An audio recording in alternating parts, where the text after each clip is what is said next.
Assalamualaikum warahmatullahi wabarakatuh, sahabat Radar Solo TV. Program Bincang Tokoh kembali menyapa Anda semua.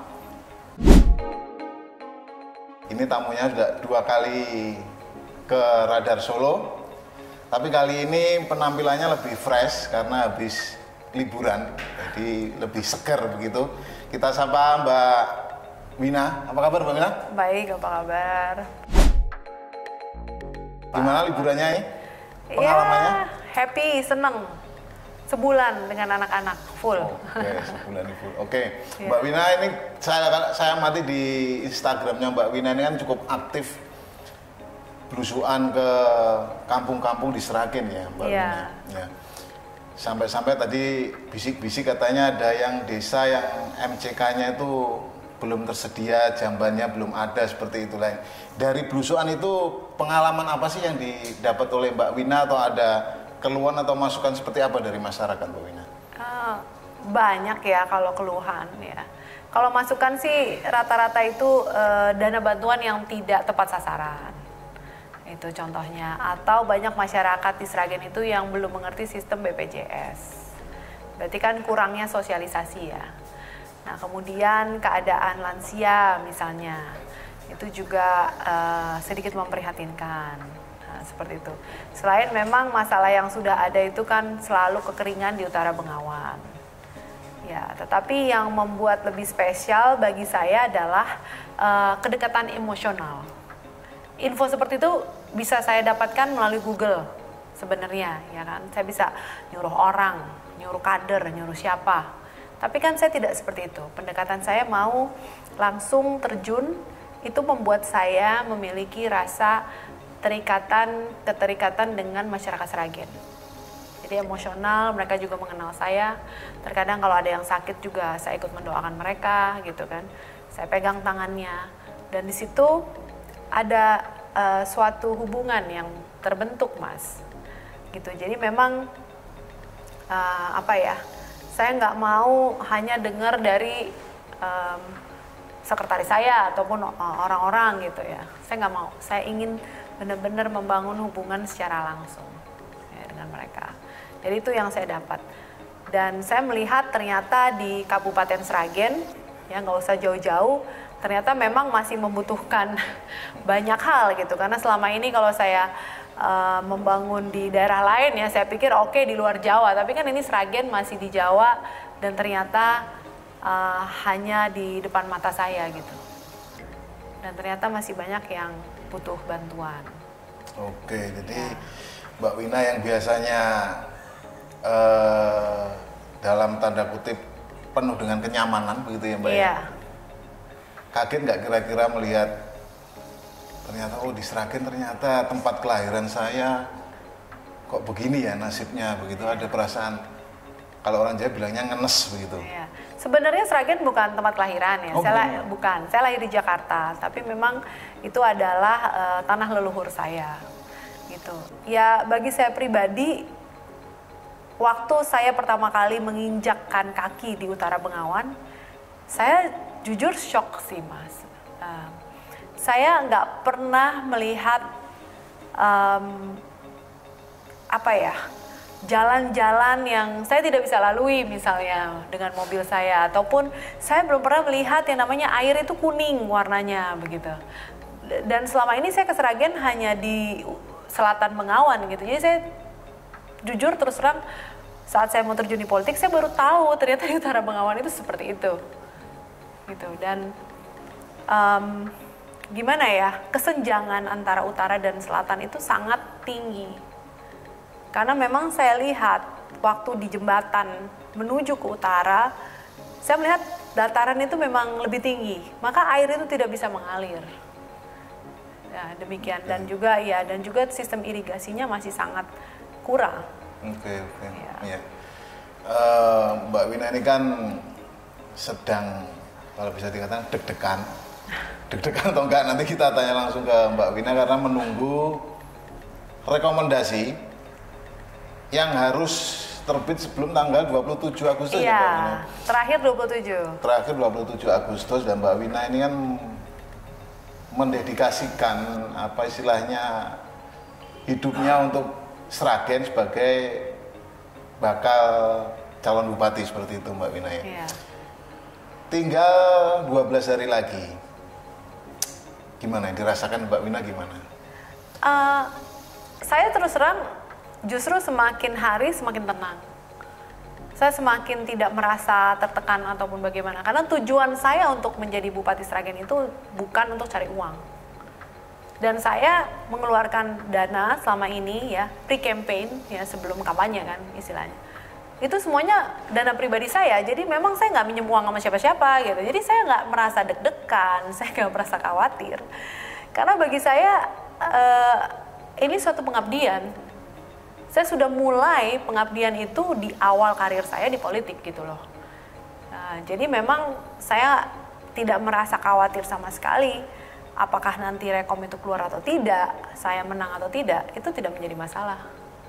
Oke, berarti udah nothing tulus begitu ya Nothing istilahnya? tulus, Nothing tulus, tulus. Oke, ini yang menarik ini ternyata di balik kesibukannya sebagai bakal calon Bupati Sragen, Mbak Wina ini ternyata juga aktif di kegiatan sosial ya Mbak, terutama yang berada di luar Jawa. Salah satunya di Papua kalau nggak salah Mbak Wina ya. Iya. Bangun apa di Papua itu Mbak Wina?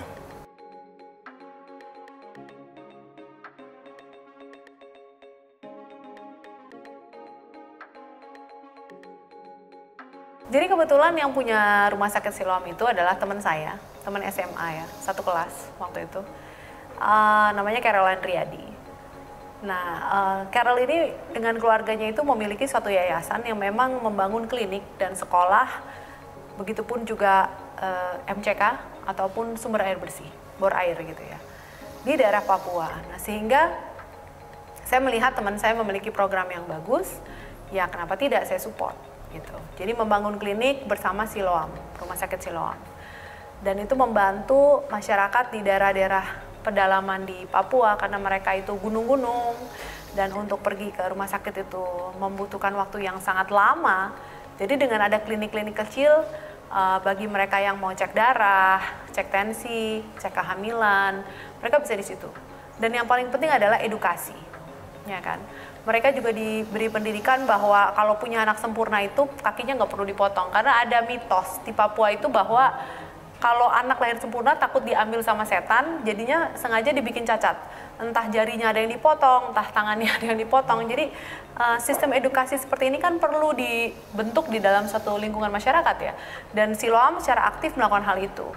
Maka dari itu saya mensupport mereka. Nah, jadi misalnya saya kasih dana 400 juta, ya Siloam kasih 400. Jadi berapapun dana yang saya berikan itu didouble oleh Siloam ya, seperti itu. Itu ngeri juga ya, berarti kalau ada sempurna, padahal biasanya yang di sini ya, di Jawa khususnya kalau lahir sempurna kan senang begitu ya, kalau di sana malah ketakutan, jadi dipotong. Iya, takut diambil, takutnya takut meninggal. Begitu. Sebelum diambil sama roh-roh yang nggak benar ya, dibikin ini supaya tidak dimaui gitu. Oke. Selain di Papua ini Mbak Wina, Ya. di mana lagi? Ada satu lagi yang sekarang proyek yang baru aja saya support ya, benar-benar bersamaan saat saya aktif berpolitik di Sragen. Jadi banyak juga yang ngomong, alah paling pencitraan gitu. Enggak. Jadi saya memang baru aja kerjasama dengan Happy Heart Foundation, yayasan hati yang senang ataupun hati bahagia. Happy Heart Foundation ini memang tugasnya membangun sekolah-sekolah di daerah-daerah terpencil. Dan di beberapa sekolah itu mereka menggunakan bahan daur ulang plastik. Jadi batu-batunya itu terbuat dari plastik. Nah, kebetulan salah satu proyek yang saya support itu sekolah di Sumba. Nah, baru jadi nanti sekitar bulan November. Jadi kalau nanti udah jadi, saya rencana mau ke Sumba. Saya ingin cek ya apa yang udah kita bangun gitu. Dan kebetulan salah satu patronnya, salah satu tokoh yang memang aktif di Happy Heart Foundation ini suaminya Maya Estianti, Irwan Musri gitu. Jadi saya tuh gimana ya, saya suka dengan beberapa yayasan-yayasan seperti ini. Jadi saya tuh suka kerjasama dengan beberapa yayasan, Mas. Karena saya percaya saya sendiri nggak akan bisa melakukan hal itu kan. Ya, saya nggak punya networking ya. Jadi ya kalau saya punya uang ya kenapa saya nggak bekerja sama dengan yayasan lain yang udah jelas, ya kan, yang bertanggung jawab supaya program mereka juga bisa terlaksana. Oke, luar biasa. Gitu. Kalau nggak salah juga ada yang memperhatikan terkait ODGJ ya, orang dengan gangguan jiwa juga, Mbak? Oh iya, betul. Jadi itu ada di Sukoharjo. Oh, deket sini berarti ya? Iya, itu kebetulan memang saya itu merasa terpanggil ya, karena memang banyak sekali. Kalau yang menarik gini loh, yang sakit jiwa kalau di Jakarta itu rata-rata orang yang kurang uang ya, stres, bener nggak sih? Iya. Tapi kalau di Solo Raya ini rata-rata itu karena mereka itu berdukun. Berdukun. Ya, ilmu hitam atau bagaimana. Jadi lebih banyak yang gila itu karena kesurupan atau karena tumbal dari bapaknya. Dan itu di mata masyarakat di daerah Solo Raya khususnya itu banyak yang memang akhirnya keluarganya malu. Akhirnya mereka hidup di jalan gitu kan. Nah, maka dari itu direkrut ya, dimasukkan ke Panti Jati Adulam namanya. Nah, mereka punya cabang satu di dekat Sotong Gading, dan kemudian yang satu yang baru saya udah lama sih sebenarnya support mereka, beberapa tahun yang lalu saya support mereka untuk membangun Jati Adulam yang di Sukoharjo, karena saya melihat yang di daerah Sotong Gading itu sudah tidak memadai lagi dan daerahnya tempatnya tuh udah kumuh gitu loh. Maka dari itu kita bangun yang di Sukoharjo. Oke, menarik. Berarti mereka tuh mendapat pelayanan itu gratis gitu ya, Mbak? Iya, gratis. Dan biasanya mereka umurnya pendek. Umur pendek maksudnya? Jadi kalau orang-orang yang memang ada kegangguan jiwa, kalau mereka ditampung misalnya di Jati Adulam, mereka tuh paling hidupnya cuma 2 bulan, 3 bulan, terus mereka meninggal gitu loh. Karena mereka banyak yang sakit, tapi ada juga yang sembuh. Tetapi ada juga yang memang mereka tuh kayak udah sakit sampai di situ, ya pada akhirnya mereka meninggal. Tapi itu jumlah pasiennya bisa 100 orang ya. Ada asrama laki-laki, ada asrama perempuan. Oke. Kepuasan yang didapat dari yang di Papua, terus perhatian ke ODGJ dan sebagainya, apa kepuasan yang dirasakan Mbak Wina apa itu? Sebenarnya ya, kalau saya melakukan hal itu ya, itu panggilan bagi saya. Jadi bukan semata-mata untuk hanya kepuasan batin gitu. Karena saya tuh nggak mau hidup hanya untuk diri saya sendiri. Saya merasa menjadi orang nggak berguna kalau saya itu lahir hanya tumbuh besar dan membesarkan anak-anak, suami udah titik gitu. Kayaknya itu seolah-olah egois gitu loh, Mas. Jadi saya ingin melakukan hal lebih banyak lagi dengan kemampuan saya sebisa saya bisa membantu, ya saya bantu. Apapun itu sesuai dengan panggilan hati saya. Gitu. Kayak yang di Jati Adulam, saya merasa mereka sudah cukup mandiri, ya saya lepas. Pindah lagi untuk support yang lain. Oke. Kayak gitu. Berarti Mbak Wina ini mirip kayak saya. Jadi saya tuh juga sering beramal, Mbak. Tadi kalau Jumatan itu kan sering masukkan berapa amal, bawa 10.000 sama 20.000, tadi dimasukkan yang 10.000 begitu. Nah ini Mbak Wina, apa nggak takut Mbak Wina itu banyak menyumbang ke sana kemari, terus nanti istilahnya ekonominya terganggu atau tabungannya habis gitu, tak ada ketakutan gitu nggak sih? Enggak sih. Saya nggak tahu kenapa ya, saya dari kecil tuh saya merasa saya tuh orang yang diberkati Tuhan gitu. Gimana ya, saya merasa hidup saya tuh sudah berkelimpahan ya. Semua orang juga tahu saya anaknya Pak Untung Yono, di mana mereka juga tahu Pak Untung juga punya uang gitu kan. Jadi memang saya merasa kalau saya memiliki banyak berkat, saya udah diberkati, ya saya mau memberkati. Dan saya percaya, berapapun yang saya kasih, kalau itu memang rezeki, dia akan kembali. Dan begitu juga dengan politik ini gitu loh. Saya merasa ini adalah sumbangsi saya terhadap bangsa dan negara untuk berpolitik sehat. Bagaimana caranya? Sehingga masyarakat itu tergugah hatinya, mereka akhirnya berpikir, dan ini salah satu pengabdian saya juga, seperti saya nyumbang-nyumbang ke beberapa proyek itu gitu loh, Mas. Oke. Politik sehat ini menarik nih Mbak ini, karena di beberapa media juga menyebutkan bahwa Mbak Wina ini anti politik uang seperti itu. Tidak ingin kemenangannya sebagai bupati itu karena politik uang dan otomatis berutang begitu ya Mbak Wina ya, ke pihak-pihak tertentu seperti itulah. keyakinan Mbak Wina untuk menciptakan politik bersih ini tadi, selain anti money politik, apalagi nih Mbak Wina?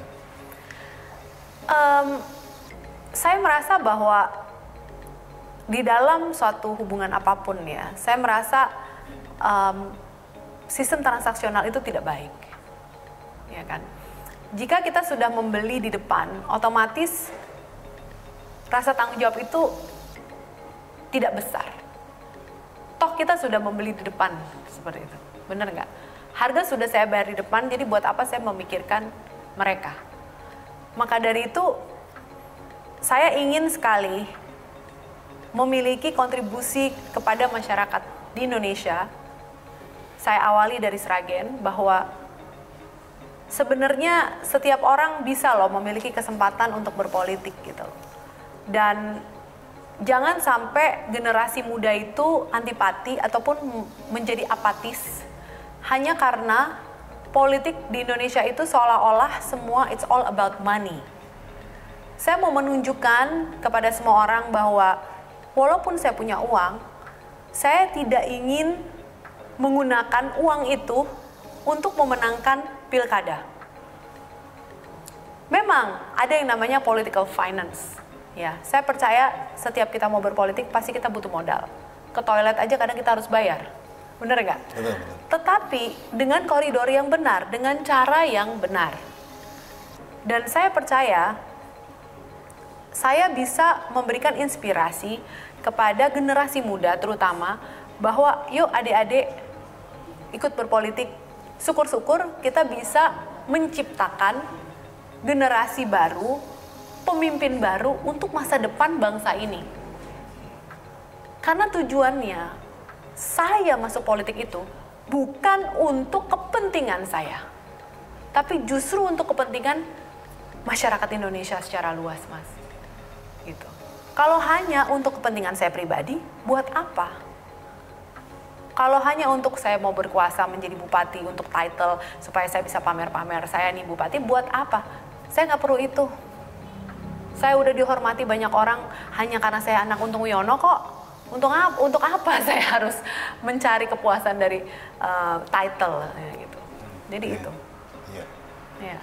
Jadi bagi partai-partai yang di luar sana kalau nggak mendukung Mbak Wina, berarti rugi nih Mbak Wina. Oh.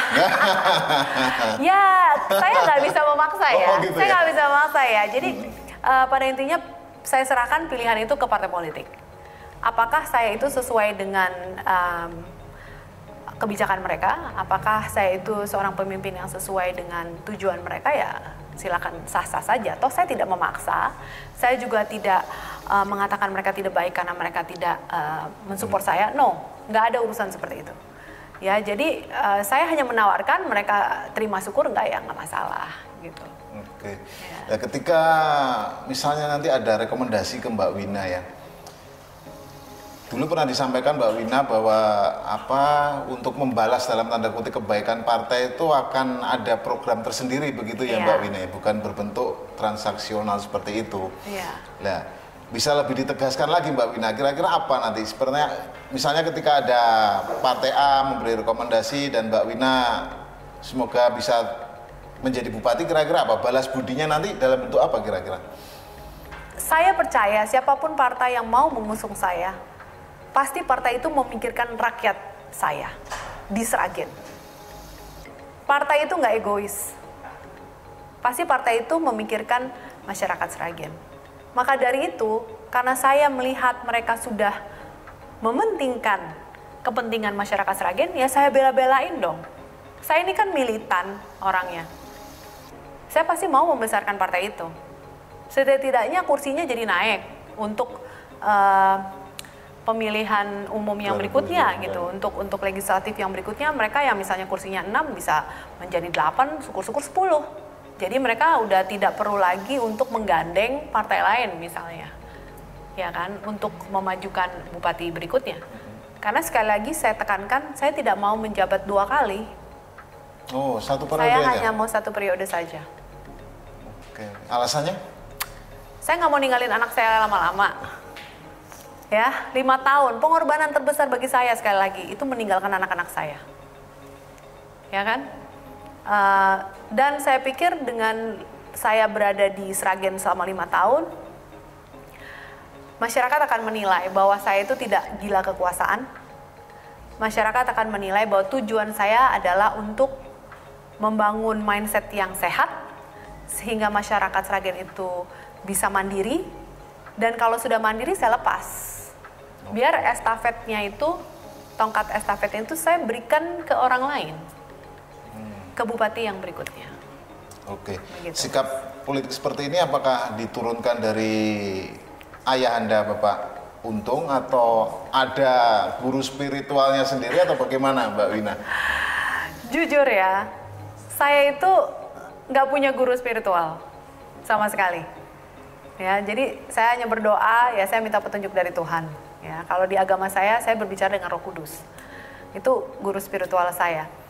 Tetapi dari bapak saya sendiri, saya percaya setiap strategi yang saya lakukan itu bertolak belakang dengan beliau gitu. Jadi memang saya pikir ini bukan dari bapak saya ya, strategi-strateginya gitu. Tapi mungkin kalau ada yang bilang, oh gaya bicaranya kayak bapaknya ya, mungkin karena saya anaknya juga gitu. Masa sih saya nggak mirip gitu kan. Okay. Jadi nggak ada yang saya turunkan dari beliau. Oke. Terus ketika terjun ke masyarakat, responnya gimana sih Mbak? Ini udah ada yang kenal, misalnya, oh ini Mbak Wina, ini putranya Pak Untung, atau seperti apa respon dari masyarakat sendiri Mbak? Sebenarnya ya respon dari masyarakat itu ya sangat antusias ya. Tetapi saya juga mau mendidik masyarakat saya. Maksudnya mereka sudah mengenal saya, karena kan ada di billboard, ada di baliho gitu. Entah kenapa mereka sekali ngeliat aja mereka udah inget gitu. Ya. Nah, tetapi yang paling penting adalah saya ingin mendidik masyarakat Sragen supaya tidak hanya sekedar minta-minta. Contoh ya, untuk proposal 17-an misalnya, saya nggak kasih ke semua orang. Dan saya tuh nggak suka kalau orang itu hanya bisa minta terus dikasih gitu. Karena saya mengadakan lomba joget contohnya ya, kompetisi. Itu sampai sekarang belum ada yang ikut. Berarti kan mereka itu malas effort, malas usaha. Nah, mentalitas seperti ini loh yang mau saya ubah di Sragen. Kalau cuma hanya sekedar minta terus dapat, semua orang juga bisa. Tapi janganlah berharap pemerintah akan membuat kalian berhasil kalau itu cara kalian untuk berhasil begitu loh. Ya kalau mau berhasil usaha dong, maksimal dong. Kalian pikir saya bisa di dalam tahapan ini, saya nggak pernah sekolah, saya nggak pernah belajar, saya nggak pernah usaha, banting tulang. Ya saya juga usaha gitu. Jangan maunya masyarakat itu oke, mandiri tapi nggak usah ngapa-ngapain, nggak usah capek, nggak usah ini, nggak usah itu. Terus pokoknya merem, saya yang penting saya pilih kamu, terus nanti hasilnya saya tinggal menikmati. Oh nggak begitu, kita baju bersama, kita membangun Sragen itu ya pakai rekoso, pakai capek, nggak hanya minta-minta terus dikasih ya gitu loh. Jadi program-program yang sudah saya bangun itu ya mas, contohnya, saya mendidik loh masyarakat Sragen untuk bersih-bersih. Ya, di salah satu saya punya apa itu Instagram itu saya katakan, ayo habis acara bersih desa, ya di Sragen, bersih desa bukannya bersih malah tambah kotor. Sisa-sisa makanan, sisa makanan ada di mana-mana, tulang ayam ini, saya masukin aja ke video saya nyapu sambil marah-marah. Ya kan saya bilang, loh masyarakat Sragen ini gimana? Kalian hanya bisa menyalahkan pemerintah, kalian nggak maju, tapi kalian sendiri buang sampah aja nggak mau gitu loh. Saya seorang anak Untung Wiono yang konon kabarnya terkenal legenda itu loh, yang kan dididik, disekolahin mahal-mahal. Saya aja bisa bersih-bersih kok. Masa kalian nggak bisa bersih-bersih gitu loh mas? Oke, ya seru sekali, kita minum dulu Mbak Wina. Oke.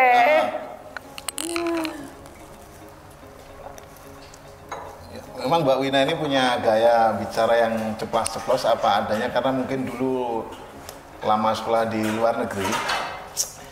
Tapi tadi Mbak Wina sempat cerita juga bahwa sebelum ke Solo sempat masak buat anaknya.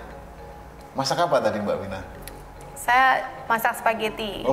Spaghetti pakai tomat sama daun basil. Kesukaan anak saya. Simple. Masih sempat itu ya masak-masak begitu ya? Iya masih tadi pagi. Jadi saya itu naik pesawat pagi ini tuh jam 7.50. Saya bangun jam 4 pagi, terus saya mandi, Habis mandi, siap-siap, terus saya masak buat anak saya, buat bekal sekolah sama sarapan. Jadi pada intinya gini loh, saya jadi ibu ya. Saya punya pembantu, saya punya suster, saya punya supir, saya punya uang. Tapi saya tetap loh mau usaha untuk masak buat anak-anak, untuk jemput anak-anak, antar sekolah anak-anak. Saat saya lagi di Jakarta, saya benar-benar fokus ke mereka. Saya ngobrol sama mereka. Saya nggak hanya main HP, anak saya cuekin, enggak. Kenapa? Ini akan menentukan kualitas hasil didik anak saya. Jadi saya mau usaha maksimum sebagai seorang ibu, walaupun saya akan berkarir misalnya. Saya tetap benar-benar maksimal mungkin saya mau mendidik anak saya, ketemu anak saya, menjadi ibu yang baik, menjadi istri yang baik gitu loh, Mas. Nah ini salah satu contoh mentalitas. Jadi disempet-sempetin, dibela-belain. Maka dari itu anak saya juga nggak merasa dicuekin. Anak saya nggak merasa oh ibu saya itu meninggalkan saya karena politik. Enggak.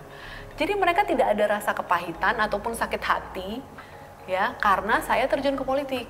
Oke, tetap diperhatikan. Tetap gitu diperhatikan. Ya, Iya, tetap disayang. Ibu saya tetap berusaha untuk masak buat saya. Tadi malam saya udah masak, pagi ini saya masak lagi gitu. Oke ya Mbak Wina. Iya. Kira-kira target apa ini Mbak Wina selain menjadi bupati, mungkin ada target yang lebih besar lagi dari Mbak Wina ke depannya begitu Mbak Wina? Oke, saya akan umumkan ya. Saya nggak mau hanya jadi bupati kalau saya masuk ke politik dan saya berhasil. Orang lain mungkin menganggap saya bodoh. Ya ampun, belum apa-apa udah cerita ke semua orang. Tapi ini udah gaya saya, gimana dong? Setelah saya menjadi Bupati Sragen, syukur-syukur saya mau menjadi Gubernur DKI. Ya, pengennya jadi Gubernur DKI. Mantap ini. Kenapa? Kenapa? Karena itu tanah kelahiran saya. Saya kan lahir di Jakarta.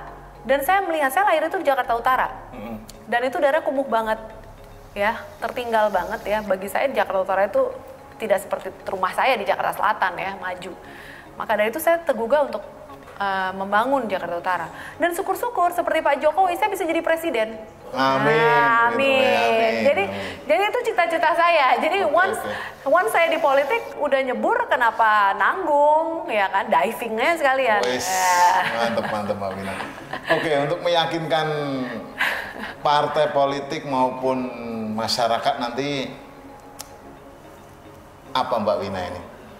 Kira-kira aku ini loh calon yang paling patut diusung, atau masyarakat harus tahu kalau memilih saya nanti seperti Mbak Wina tadi mengajarkan kemandirian. Apa yang ingin diyakinkan ke parpol-parpol ini Mbak Wina? Kepada semua partai politik, pada intinya saya ini adalah bakal calon yang benar-benar tulus ya, mengabdi, bukan pencitraan ya. Saya itu masuk ke politik, yuk kita bangun Indonesia secara bersama-sama. Kita mulai dari Sragen ya. Jadi mohon maaf, memang strategi saya itu dianggap sesuatu yang bodoh, tetapi saya percaya this is the future. Saya punya visi untuk Indonesia dan saya memiliki harapan besar untuk bapak-bapak dan ibu-ibu di partai politik untuk bisa mensupport visi saya ini. Karena kedepannya masyarakat Indonesia itu butuh harapan, butuh politik yang bersih, gitu. Karena dengan adanya politik yang bersih, saya percaya pemimpin yang akan maju dan pada akhirnya terpilih adalah pemimpin yang sangat memperdulikan kesejahteraan masyarakat Indonesia. Oke, mantap sekali. Tegas, lugas, itu tadi yang disampaikan Mbak Wina sebagai bakal calon Bupati Sragen. Semoga saja apa yang dicita-citakan Mbak Wina bisa terkabul begitu ya Mbak Wina. Ya, amin kasih. ya. Amin. Kita akhiri sampai di sini karena Mbak Wina ada kesibukan lain mau belusukan lagi. Tadi saya tanya ke timnya. Ya, jumpa lagi di Bincang Tokoh dalam kesempatan selanjutnya. Assalamualaikum warahmatullahi wabarakatuh. Salam sejahtera. Waalaikumsalam. Terima kasih. Terima kasih Mbak Wina. Ya, sampai-sampai.